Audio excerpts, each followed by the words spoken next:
cette troisième conférence, quatrième conférence de la matinée. Alors, et si, pour engager les apprenants, au lieu d'ajouter toujours plus de contenu, toujours plus de formats, toujours plus de messages, on est souvent tenté de le faire, hein, on a envie de rajouter, toujours plus. Et donc, et si la vraie clé, c'était d'en faire moins, mais mieux. Donc ça, c'est le parti pris de Bouygues Télécom, qui a repensé sa stratégie de formation pour réellement mobiliser ses collaborateurs. Et donc, pour vous embarquer dans les coulisses de cette démarche, j'ai le plaisir d'accueillir donc Julie Drose, qui est responsable formation chez Bouygues Télécom, et Clément Mélin, qui est donc CIO et cofondateur d'Edflex. Et donc, ils vont vous proposer, vous allez voir, une session rythmée, avec des résultats concrets, des astuces aussi, hein, et des anecdotes. Julie, Clément, je vous laisse la parole. C'est à vous. Merci. Merci, bonjour à tous. Alors on va passer 20 minutes ensemble où on va vous parler de l'engagement apprenant, avec toi Julie, de ce que tu as mis en place chez Bouygues Télécom, qui est, on l'espère, très inspirant pour vous tous. Vous le découvrirez dans quelques minutes. Mais avant ça, je voulais vous parler de la learning fatigue. Je pense que dans toutes nos organisations, on pousse du contenu de formation, on le met sur des LMS, et puis au final, nos salariés, ils ont de plus en plus de mal à aller suivre ces formations, à avoir envie d'aller les suivre encore plus en e-learning. Et cette learning fatigue, nous, on aime bien la comparer à ce que vous voyez derrière moi, un océan. C'est un peu comme si on était dans la mer, à la recherche d'une île, d'un poisson. Bref, on recherche le bon contenu, mais le gros problème qu'on a, c'est qu'en général, il y a beaucoup de contenu quand on est un salarié et on va retrouver des vidéos, des podcasts, des articles, des cours en ligne. Bref, on est un peu perdu dans cet océan, on ne sait pas comment naviguer au mieux. Et donc pour ça, il faut être guidé vers le bon contenu, vers la bonne ressource. Et Julie, après cette brève introduction, je te propose de nous en dire un petit peu plus sur toi, chez Bouygues Télécom, ce dont tu t'es rendu compte ces derniers mois, ces dernières années, ce que tu as mis en place. Effectivement, bonjour à toutes et à tous. Chez Bouygues Télécom, on a été confrontés à cet océan qui, on essaye sans arrêt de le remplir, de le revider, pour s'adapter au mieux à notre stratégie business et également aux besoins de nos collaborateurs. Donc on va vraiment jouer, vous allez le voir, tout au long entre associer ces deux besoins, associer ces deux mondes. C'est pour ça qu'on a, on a adopté une stratégie push and pull. Push qui représente les besoins stratégiques de l'entreprise en termes de compétences, et puis pull pour les besoins individuels des collaborateurs pour qu'ils puissent se poser les bonnes questions. On l'a vu, voilà, des parcours alignés sur les priorités stratégiques. On le voit, bien sûr, l'IA, tout ce qui est cybersécu et la partie soft skills. Les campagnes de communication, on parlait tout à l'heure de marketing de la formation, c'est exactement ça. Comment on va adresser, toucher l'ensemble de nos apprenants. Et puis, avoir des parcours de sensibilisation, notre socle commun, notre vocabulaire commun dans l'entreprise, c'est structurant pour nous, pour pouvoir bien travailler ensemble. Et puis le pool, effectivement, c'est la liberté de choisir les contenus qui nous parlent, qui correspondent à notre manière d'apprendre aussi. Ça va être structurant, on va le voir, il y a différentes manières d'apprendre, tu l'as montré juste avant. Est-ce que j'ai envie de faire du podcast, est-ce que j'ai envie de lire un article, est-ce que j'ai envie de me confronter dans une mise en situation? Tout ça, ça va être important. Et surtout que ce besoin-là, en termes de format, il change. On n'a pas envie toujours de faire la même chose.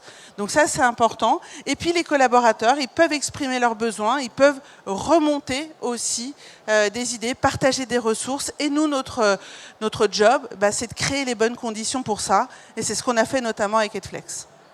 Et donc, si je suis collaborateur Bouygues Télécom, Julie, je peux me former librement à tout moment. Donc ça, c'est le pool. Oui. Et on me push du contenu où là, je suis obligé de le suivre. Exactement, on va avoir ces deux dimensions. Ça représente à peu près sur nos 10 000 actions de formation, c'est 5 000 qui sont du push et 5 000 qui sont aussi de la demande. Ok, on a affiché derrière nous quelques éléments, quelques chiffres, si tu veux peut-être les commenter, les 3 particularités au final de Bouygues Telecom, tant chez les collaborateurs, leur comportement, que les contenus que vous diffusez. Exactement, donc on en a parlé tout à l'heure, chaque personne est différente et nous ce qu'on veut c'est les adresser de manière assez personnelle. Donc voilà, mais par contre on est confronté à une problématique, à un dilemme, c'est que quand on voit cet océan de contenu, on ne sait pas comment plonger dedans, vers où on va. Donc cette notion de être capable d'identifier ses propres besoins, d'être guidé, ça va être effectivement structurant. Les styles d'apprentissage différents, on en a parlé, voilà, on utilise, je pense, toutes les modalités. Voilà, là, on va tester encore plus tout ce qui est simulation aussi, grâce à l'IA. Et puis, le dernier point, c'est qu'effectivement, on a 7000 actions de formation, plus les actions aussi en digital, plus de 100 000 heures de formation. Et je vous l'ai dit, ça représente à peu près 50 du push et du pull. Et on pourrait se dire en t'écoutant que les bibliothèques de contenu sont presque mortes au final, mais elles sont quand même utiles. Et il faut se le dire, puisqu'on voit que les collaborateurs ont des styles d'apprentissage différents. Certains aiment les podcasts, d'autres les articles, d'autres préfèrent les vidéos, et c'est votre cas chez Bouygues Telecom. Donc vous analysez aussi les comportements selon mon quotidien en tant que collaborateur et ce que je vais pousser en termes de format. De toute façon, il y a les formats, ça c'est une chose, et puis surtout il y a le contenu. Le contenu évolue tellement vite aujourd'hui que c'est difficile de stabiliser une bibliothèque. Elle est en mouvement constant, comme les collaborateurs et leurs besoins. Et derrière, il y a le fond et la forme, j'ai envie de dire. Et alors on va rentrer dans votre stratégie, et on a résumé la stratégie de Bouygues Telecom en 5 points clés. Julie, tu vas forcément mieux la décrire que moi, mais il y a quelque chose d'intéressant que moi je ne connaissais pas, c'est la stratégie 505. Et je vais peut-être poser une question à la salle. Qui connaît la stratégie 505 ? On a 5 mains levées environ. C'est bien, tu vas apprendre quelque chose à la salle aujourd'hui, Julie. Comme tu me l'as appris en préparation, je te laisse nous en dire plus. Alors, c'est quelque chose de très simple. C'est un partenaire qui nous avait... On parlait d'engagement avec un de nos partenaires et il m'a dit « Mais Julie, pourquoi à un moment donné, tu déploies pas le 505 ?» Alors, c'est pas le dernier Jean Levis, ou une Peugeot. c'est effectivement un moyen mémotechnique pour travailler sur le sens, avec notamment prendre 5 minutes avant l'action de formation pour partager avec soi-même ou son manager, de dire « Ok, qu'est-ce que je vais chercher dans cette formation et c'est quoi mes objectifs ?» Le 0, c'est pour me dire toujours soit une discussion intérieure ou avec son manager, ça marche pour les deux. 0 sollicitation. Je me mets dans des bonnes conditions pour apprendre. Je ne sollicite pas mes équipes si elles sont en formation. Et moi, je ferme toutes les notifications quand je suis en formation pour être le plus concentré possible. 0 sollicitation. Pour être focus. Le dernier 5, c'est après la formation, pareil, j'identifie mes points d'ancrage, qu'est-ce que j'ai envie de mettre en place, et notamment avec mon manager pour dire, ok, j'ai appris ça en formation, quel terrain de jeu tu m'offres pour que je puisse mettre en œuvre. On sait, tous professionnels du learning dans la salle, que si la formation n'est pas mise en œuvre, c'est un coup d'épée dans l'eau. Donc vraiment, on prend juste cette routine de dire, ok, je prends 5 minutes avant, 0, et 5 minutes après, pour derrière pouvoir mettre en œuvre mes apprentissages. Et ça s'applique à toutes les modalités, puisque ça peut être un module e-learning comme présentiel. Une routine. Voilà, le deuxième élément, connaître les préférences de ses collaborateurs. On en a un petit peu parlé, mais peut-être que tu veux revenir dans le détail sur ce point. Parfois, on leur a fait aussi un peu des tests sur ce qu'ils vont aimer. On va pas mal les guider. L'IA va beaucoup nous aider là-dessus, sur vraiment travailler ce dont j'ai besoin et comment je veux apprendre. Troisième élément, et peut-être juste avant de passer au troisième élément, on a une question pour vous. Voilà. Comment vous aimez apprendre ? On voulait poser la question à la salle. Vous avez derrière moi 4 propositions. Je propose que ceux qui aiment lire des articles lèvent la main. Ah. C'est une au choix dans les 4, je le précise. Donc ça baisse. Donc on n'a plus que 5 mains levées. Le deuxième, c'est en vous inspirant à travers des conférences vidéo. Entre 30 et 40% de la salle. En écoutant un podcast. 15 à 20%, et avec une formation en présentiel. Waouh. Ah, on est au Learning Technologies, mais on aime le présentiel. Oui. Et c'est bien parce que c'est important, tout ne sera pas que digital ou que à travers de l'IA demain, on l'espère. Et on voulait vous poser la question parce qu'aujourd'hui, en général, pour notamment le e-learning, on a besoin de voir des humains et de pas de voir que des IA. On pourrait se dire que quand on passe sur des stands, demain on va créer des modules, ce seront des IA. Et ben non, les collaborateurs veulent, quand c'est du e-learning, s'inspirer. Et un exemple parmi tant d'autres contenus qu'on propose sur Edflex, ce sont des grands sportifs. Et ces grands sportifs, ils permettent de redonner envie. On parle d'engagement.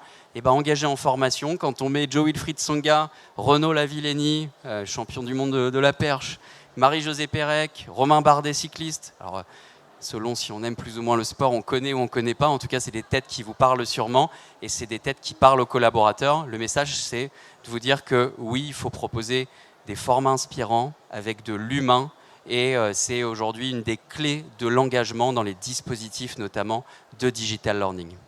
Oui, puis je compléterai en disant, on parlait tout à l'heure d'ancrage. Quand on voit des expériences comme celle-là, elles donnent notamment du sens, mais elles donnent également un exemple très concret de ce que peut donner un concept, une réflexion, voilà, un exploit aussi. Ouais, parce qu'on peut faire le lien avec la performance, le leadership, la résilience, il y a plein de thèmes. Et bien évidemment, ce qu'on retrouve, ce n'est pas juste leur carrière sportive, c'est le lien avec le monde de l'entreprise et comment on applique les secrets des grands sportifs au monde de l'entreprise et à son quotidien. On était du coup sur le deuxième point, on a fait une petite parenthèse qu'on referme et on va maintenant passer au troisième axe de la stratégie, Julie. Pour ça, comme beaucoup de grands groupes, on s'est posé la question de l'engagement sur le digital. Et effectivement, on s'est aperçu en disant mais pourquoi nos collaborateurs ne vont pas au bout de leur formation? Pourquoi ils ne veulent pas prendre du temps? Et donc, on a décidé d'adapter les conditions d'apprentissage avec eux en leur demandant ce dont ils avaient besoin. C'est-à-dire en leur disant, est-ce que vous avez besoin qu'on vous bloque du temps dans l'agenda, qu'on vous protège du temps? On l'a vu, vous êtes adepte du présentiel. Le présentiel marche bien parce qu'on protège. On est dans un environnement qui nous permet d'apprendre. Là, l'idée, c'était de poser la question à nos collaborateurs, de dire comment vous voulez, vous, qu'on crée les conditions. Donc, est-ce que vous avez besoin qu'on vous réserve une salle? C'était tout simple, hein. Des fois, c'était un espace, du temps, de l'échange entre pairs. Donc, on a mis ça en place, on les a laissés voter et on s'est adapté à chacune des cohortes pour qu'ils aillent au bout de leur apprentissage.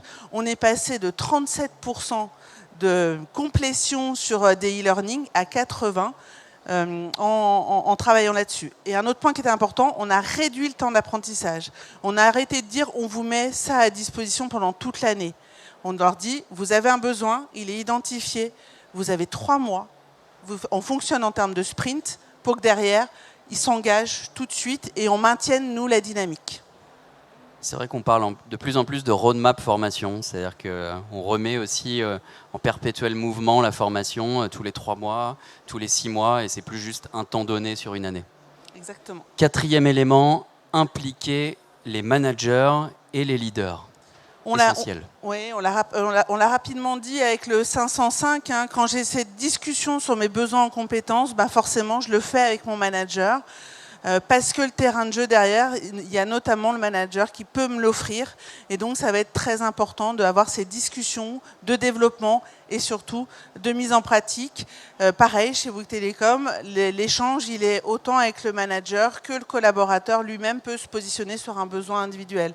Mais c'est quand même structurant et c'est ce qui permet de mettre en œuvre, surtout après la formation. Pour le digital learning, tu accompagnes les managers pour leur montrer comment recommander du contenu. Exactement. Là, on a lancé un webinaire avec les collaborateurs, les apprenants. On va voir leurs managers aussi pour leur dire comment tu peux piloter, comment tu peux accompagner. Pareil, créer les conditions. Tout ça, ça fait partie de ce même... ensemble. Parce qu'on le sait, dans un monde qui est de plus en plus instantané, le collaborateur, quand il veut ou il demande une formation à son manager, qui demande à l'équipe formation, ça peut mettre un petit peu de temps, et ce n'est pas forcément la faute de l'équipe formation, mais pendant ce temps-là, s'il n'a pas tout de suite apporté une réponse, le collaborateur, ce qu'il fait, c'est qu'il va chercher sur Google, sur Exactement. YouTube ou par lui-même, et il va trouver du contenu plus ou moins bien. Donc ça permet au manager de tout de suite répondre aux besoins Ouais, des collaborateurs. on est vraiment sur le time to market. Hein. J'exprime un besoin, où est-ce que je vais trouver la solution? Que ce soit moi ou mon manager qui l'évoque, comment je vais trouver la solution au plus vite pour être au plus près du besoin. Et le dernier élément, Julie, s'entourer des bons acteurs et prestataires, bien évidemment. Exactement, nous on a besoin d'avoir de la flexibilité, bien sûr aussi des propositions, on l'a vu, et d'avoir des acteurs, on va dire, globaux qui sont capables d'adresser tant le fond que la forme. Et ça va être effectivement très structurant pour nous. Et puis aussi, une compétence qu'on cherche maintenant aussi sur nos partenaires, c'est la compétence communication et marketing, on y revient. Comment on communique, comment on présente ces nouveaux outils aux différents acteurs dont on vient de parler, ça va être important. Et à l'heure où la souveraineté numérique européenne est très importante, vous travaillez en plus avec beaucoup d'acteurs français. Tout à fait. Bravo. Ouais, merci. On travaille effectivement, nous, donc avec Edflex, mais également avec RiseUp pour notre LMS. Et ça, les deux se sont bien associés et c'est super. Allez, on arrive bientôt au bout de ces 20 minutes de présentation. On prendra peut-être quelques questions après. On vous a fait une petite checklist. Si comme certains, vous voulez prendre des photos, n'hésitez pas. Sans rentrer dans trop de détails peut-être, juste vous dire que dans ces 5 points clés, il y a un élément important, c'est miser sur l'aiguillage. On l'a dit tout au long de cette discussion. C'est important de recommander les bons contenus dans les bons formats au bon moment. Et c'est un peu ce qu'il faut retenir. Ça paraît être un basique. Mais c'est très difficile quand on est dans une équipe formation, encore une fois, et qu'on voit cet océan de contenu, de prestataires, de solutions. Alors imaginez le collaborateur derrière, donc il faut l'aider au mieux. Et miser sur l'aiguillage, c'est quelque chose qui tient à cœur. Qui est important, on en a beaucoup parlé avec Clément aussi, c'est-à-dire ne laissez pas partir vos collaborateurs dans l'océan, mais mettez-leur une petite barque, un petit gilet de sauvetage pour qu'ils puissent se raccrocher aux bons éléments et puis surtout pouvoir profiter au mieux de leur expérience. Très vite, ils peuvent se perdre et nous, ce n'est pas l'idée qu'on a envie de donner. On n'a pas envie de donner une image de contenu trop pauvre, on a envie de donner une image juste, cohérente et surtout pertinente par rapport à ce qu'ils vivent. Voilà, et si vous voulez en savoir plus sur Edflex, vous pouvez nous rejoindre au stand C80. C'était les 30 secondes de publicité d'Edflex, mais voilà, pour ceux qui ne nous connaissent pas encore, on sera ravis de vous présenter notre solution. On est un agrégateur de contenu. C'est-à-dire qu'un peu à la manière de Spotify dans le monde de la musique, on agrège non pas des musiques et des podcasts, mais le meilleur de la formation, que ce soit des organismes comme la Segos qui est sur Edflex, ou des contenus open source qu'on va chercher ici et là sur le web et qu'on met au même endroit et qu'on intègre dans tous les outils. Voilà, si vous connaissez. Je dirais agrégateur de contenu et agrégateur d'expérience. Merci, vous ne l'avez pas encore eu celle-ci. Voilà, merci à tous pour votre attention. Merci Julie d'avoir partagé le cas Bouygues Télécom. Et s'il y en a qui ont des questions, je crois qu'il nous reste 6 minutes. Il nous reste un petit peu de temps donc, pour les questions. Donc, on a une main levée là-bas. Attendez, il y a le micro qui arrive parce qu'on ne vous entend pas sinon. Merci. Merci. Bonjour, déjà merci pour la présentation. Moi j'avais une question sur la stratégie 505. Comment vous avez fait pour impulser cette stratégie au vu du volume de collaborateurs que vous avez? Alors déjà, tous les ans, on fait une keynote où on lance l'offre de formation. J'aime pas parler de catalogue parce que derrière, on est dans une espèce de consommation et vous l'avez vu, c'est tout l'inverse qu'on cherche. Donc, quand on présente l'offre de formation aux managers et aux collaborateurs, on évoque ce point-là. Pour être complètement transparente avec vous, on essaye de l'industrialiser. C'est-à-dire quand je pars en formation, qu'il y a un message qui parte directement au manager aussi pour lui dire tiens, un tel part en formation ou a fait telle formation, prends le temps de le voir derrière. Donc on va essayer de l'industrialiser un petit peu plus, mais sinon ça passe par beaucoup de com, beaucoup de marketing, des webinaires où on présente ces notions-là. Une autre question? Il y avait une main par là, je crois. Là-bas. Le micro arrive. Après. Oui, bonjour. J'aurais voulu savoir comment concrètement vous mettiez en œuvre cette récolte des besoins, mais aussi des préférences dans le côté pool de la stratégie. Alors, la récolte des besoins, elle est assez simple. Hein, elle est annuelle sur l'individuel. Et sinon, on utilise beaucoup Edflex pour récupérer les autres besoins. Donc, on a fait aussi tout un travail sur un questionnaire. On leur a fait passer un test sur leurs préférences d'apprentissage. Et donc voilà, à partir de ça, on les a guidés sur comment s'organiser et créer les conditions. Donc on a un système plutôt classique de recueil des besoins, partagé avec les managers en général. Et puis derrière, on travaille, grâce à l'outil, à travailler sur des auto-évaluations, sur effectivement auto-évaluations sur le fond, la compétence que je vais chercher, et également des questionnaires sur comment j'aime apprendre. Et ça, c'est embarqué dans l'outil. Okay, merci. Et je précise que la préférence sur les formats qui vient du pool, donc quand je viens consommer un peu librement du contenu, peut servir au push parce qu'on va voir ce que font les collaborateurs. Est-ce qu'ils vont plus sur du podcast, de l'article, de la vidéo inspirante comme on l'a vu, ou pas. Et du coup, créer demain de la formation spécifique obligatoire avec ces formats-là, ou pas. Parfois, on a des a priori. Le podcast, par exemple, tout le monde s'est dit il y a quelques années, c'est génial, ça revient dans les entreprises, nos collaborateurs adorent. C'est pas vraiment le cas quand on regarde, et donc c'est intéressant de voir ce que font les consommateurs au final quand ils viennent par eux-mêmes. On voit la vidéo surtout ressortir énormément, et nous on aime avoir des vidéos qui sont issues d'une curation et donc ont été validées. Ça, c'est quand même hyper important pour nous. Alors on avait une question là-bas, madame. Merci beaucoup. Vous parlez beaucoup des modalités d'apprentissage préférées par les apprenants. Et comment vous avez fait pour que ce ne soit pas justement un océan pour choisir vos contenus que vous alliez mettre sur la plateforme? Comment vous faites? Parce qu'on peut arriver à des milliers d'heures et des milliers d'heures et ça peut être complètement stressant aussi. Comment vous avez sélectionné les contenus? Merci. Je ne sais pas si la question est pour Edflex ou pour Bouygues Télécom. En tout cas, nous, on sait beaucoup. Ce qu'on a fait, c'est qu'on a transmis notre stratégie aussi business à Edflex. Et derrière, ils ont préparé un catalogue qui est en lien. Donc ça, c'est quand même super pour nous. C'est-à-dire que l'océan, il est bien là, il est bien sous nos pieds. Mais derrière, on guide, effectivement, et on essaye d'aligner aussi avec les besoins de l'entreprise. Ouais, pour rebondir, chez Edflex, en fait, vraiment, on a créé un agrégateur où il y a plein de contenus, pour le coup, des dizaines de milliers de contenus dans différents formats, mais avec des grandes collections. Donc on a 7 grandes collections qui permettent de couvrir en général quasiment tous les besoins sur étagère des entreprises. Et le premier travail qu'on mène avec une entreprise comme Bouygues Télécom, c'est l'alignement en disant « Nous, on a tout ça. Est-ce que vous avez des formats que vous aimez bien ? Est-ce qu'il y a des éditeurs que vous appréciez particulièrement ? Est-ce qu'il y a des thématiques que vous ne voulez pas parce que vous avez déjà un autre acteur ou vous le traitez en interne ?» Et en fonction de ça, on plug la solution qui est personnalisée tout en partant en effet d'un grand océan comme tu l'as dit, et puis après on l'intègre dans le LMS. Pour vous donner un exemple concret, on vient de définir notre référentiel managérial et donc notre leadership model, et donc du coup Edflex nous a proposé un catalogue adapté et donc qui reprend notre vocabulaire, qui va guider au mieux les collaborateurs sur des contenus plus larges que ce qu'on va donner nous en interne, mais en tout cas qui vont leur donner un sens. Voilà. Eh bien, merci. Merci beaucoup. À tous. Merci à Bonne tous. journée, bon salon.